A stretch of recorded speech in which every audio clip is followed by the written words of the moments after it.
Today we get to add a piece to our place to call home puzzle. Okay, so that's exciting. That's exciting because each piece represents $50,000.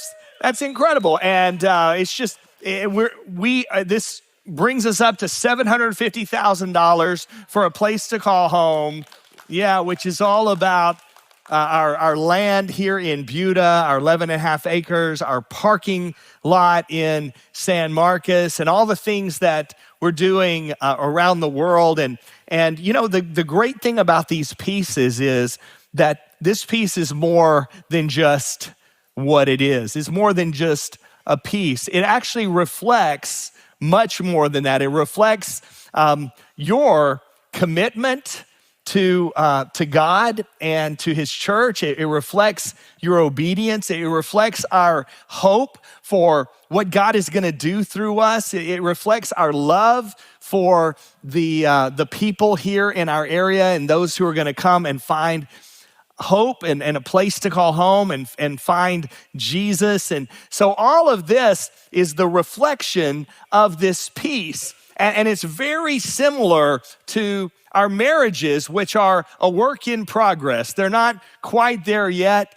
but every act of service in our marriages, it builds another piece. It shows a piece of God's character and of who he is. And so that's what we're celebrating. As we're celebrating another puzzle piece, we know we are that much closer to seeing the full picture of what God is going to do. And we have said here with our puzzle pieces as we're adding these that your level of celebration is going to be equal to your level of participation. And so thank you to everybody who's been a part of a place to call home. And if you are not yet a part of it, it's very simple. You just begin to contribute toward a place to call home. And we're going to see this happen together very soon as we just continue to pour into what God is doing. And today we're continuing our series called Dare to Love. And it's all about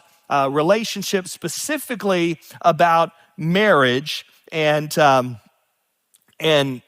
yet I know that not everyone that is listening is married. So, what do you do? What do you do then?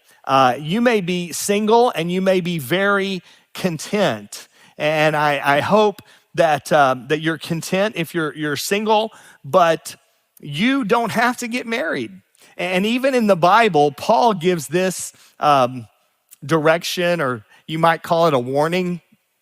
In 1 Corinthians 7:28, he says, it's funny. This is a funny verse. Okay. It says, it isn't wrong to marry, even if you've never been married before. He says, you can get married, but those who marry will have a lot of trouble, and I want to protect you from that. Okay? So he's just saying, word to the wise, marriage is hard. It's difficult. And the truth is, marriage has seen its better days than today. It used to be not long ago, a few years ago, that 90% of people would eventually get married.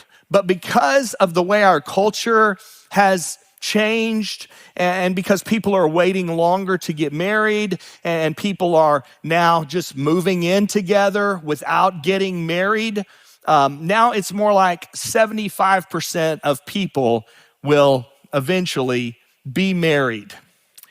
But why? That's a great question. Why do we get married anyway?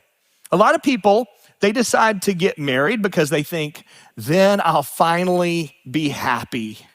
Some people think, I'm going to get married because I don't want to be alone anymore. But the truth is, you can be single and feel lonely, and you can be married and feel lonely. Okay? Or they want somebody to be with in bed. That's a big reason. Or it's just kind of an expectation of society. Like, what's wrong with you if you're not married? Maybe your parents pressure you, when are you going to get married? And the problem is, even though there are a lot of reasons why people might get married, most people don't really understand what marriage is all about.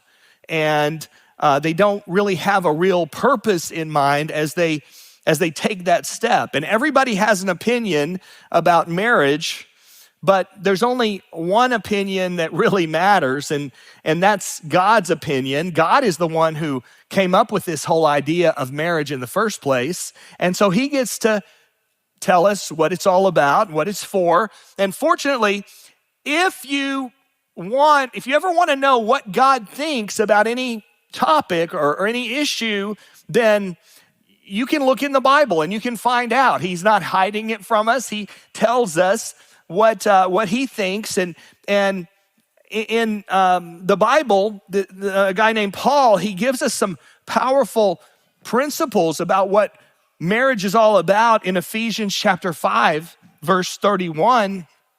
And it says, as the scriptures say, and you can turn there in your Bible if I'll give you a moment, Ephesians 5:31. You can also follow along on your connection points on the church app as well. But check this out. As the scriptures say, a man leaves his father and mother and is joined to his wife, and the two are united into one. This is a great mystery, but it is an illustration of the way Christ and the church are one. So again, I say, each man must love his wife as he loves himself, and the wife must respect her husband.